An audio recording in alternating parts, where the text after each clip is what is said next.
Hello and welcome to the Bad Racer channel. Now, 3 months ago, I purchased the Samsung Odyssey G7 4K Ultra High Definition 28-inch gaming monitor. I think I have remembered all of that. Now, I've had it hooked up to my PlayStation ever since, and I think I've had it long enough now to give a good and honest review of all the things I do like and of all the things I don't like. So let's have a look at it. So here it is. Out of the box, you're going to need to assemble the stand and mount it to the screen. It's really easy. It's done by just a screwdriver, and I think there's 6 screws in total to get all of it assembled and looking like that in the video.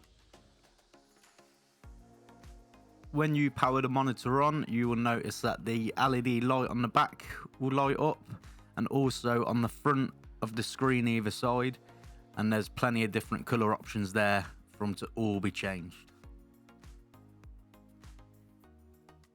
There is plenty of height adjustment on this monitor. It's really simple. Push it down, pull it up. It is that easy. It's nice and smooth. At its lowest point from the desk to the bottom of the screen, you got roughly 85 millimeters, and at the highest point you've got about 205 millimeters.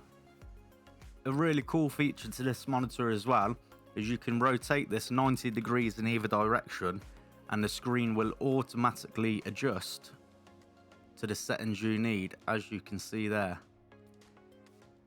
which is quite handy if you're limited on desk space, or if you're using it as a secondary monitor for work.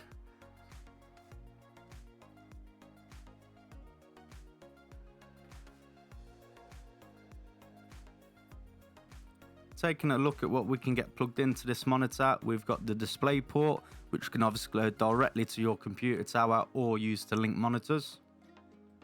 2 2.1 HDMI ports. This is important to know if you're going to be playing on a PS5. I'll explain it towards the end. You've got 2 USB Type A 3.0 ports, and in the middle you have a USB Type B 3.0 port. Difficult to see because of the lighting, but we have a 3.5 audio jack for external speakers, and if you care enough about sound, you probably will use this at some point because the built-in speakers in the monitor aren't very good.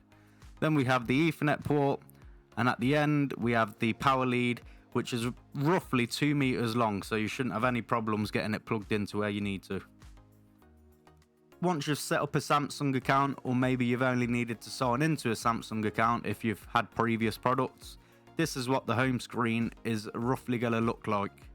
It's stacked full with apps already. Samsung TV Plus, which is just full of free movies, and they just schedule, just like a normal TV, just schedule the movies throughout the day. It also comes installed with a gaming zone, so it's basically showing you all the new releases, popular games, and it does have a link to Twitch there if you install the app for that.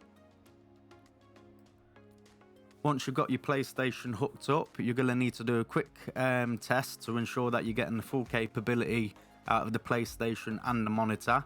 And this is where the HDMI lead is really important. If you don't have a 2.1 HDMI lead plugged in, you are not going to get 4K capability. So it has to be a 2.1 HDMI lead and not a 2. So this is telling you your device output settings. Now there's so many different options here, because if you have the HDR on, VAR, some different settings on the monitor, this can change. So it's just a case of playing around with it, finding what suits your personal preference, and then going from there. Here's my video output information. So I decided to turn the HDR off because I'm not actually convinced it does anything to better the image quality. So I went for the VRR, and I played around with like the custom color settings and everything. And you'll see down at the bottom, that's giving you like an average of the frames per second I'm getting, because I've got the VRR turned on. But I've tried it so many different ways, and I think this is the best quality I can get. But again, it's all down to preference at the end of the day.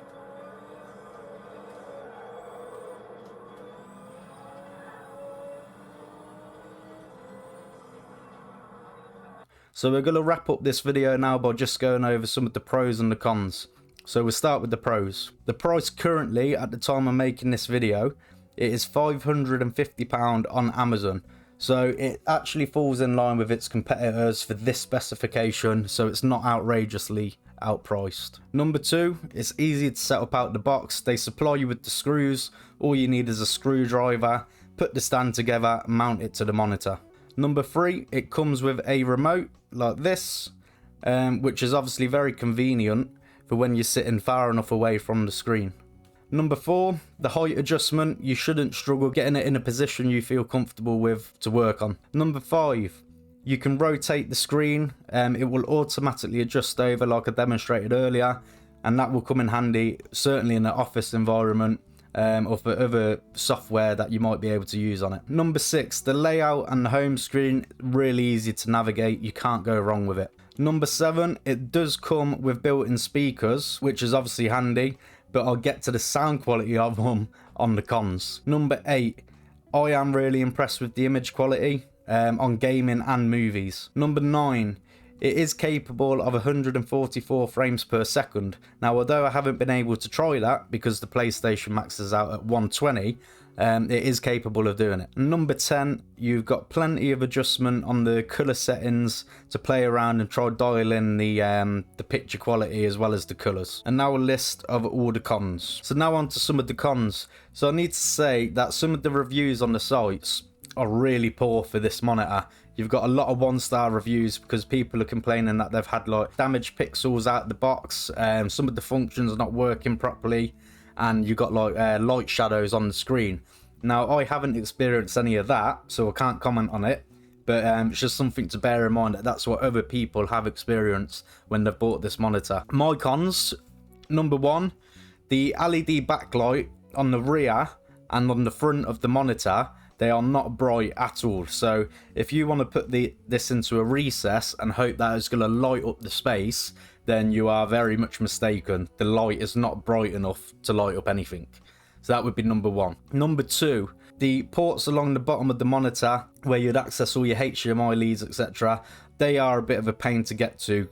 Much better design probably would have been to put them along the side or just along the bottom, but they've basically put them under a panel, which is awkward to get your hand around. So a little bit annoying, but it's not the end of the world. The auto switch feature, so when it picks up new devices like the PC or the PlayStation, etc., it's supposed to automatically switch over. Now, mine doesn't do that, or it decides when it wants to do that, which is very, very rare. So you always have to manually select like your PC monitor or whether you want it to go to the PlayStation. Number 5, they weren't too concerned about the sound quality when they built these monitors. The speakers have literally no bass on them whatsoever, so if you are using it for gaming, you're probably going to want to get some external speakers. And lastly, the HDR setting, I do not believe it works whatsoever. The amount of times I've tried turning it on, messing around with some of the settings, it seems to make it worse. So I've just opted to keep it turned off, but I still believe I do get a good picture quality without it. So that's the end of the review. I'm hoping it's going to help someone out if they're planning on buying this monitor. And for any eagle-eyed viewers, yes, I am wearing a different colour t-shirt to the one in the start of the video because it's taken me 4 days to edit all of this together. So thanks for watching, and I hopefully see you again soon.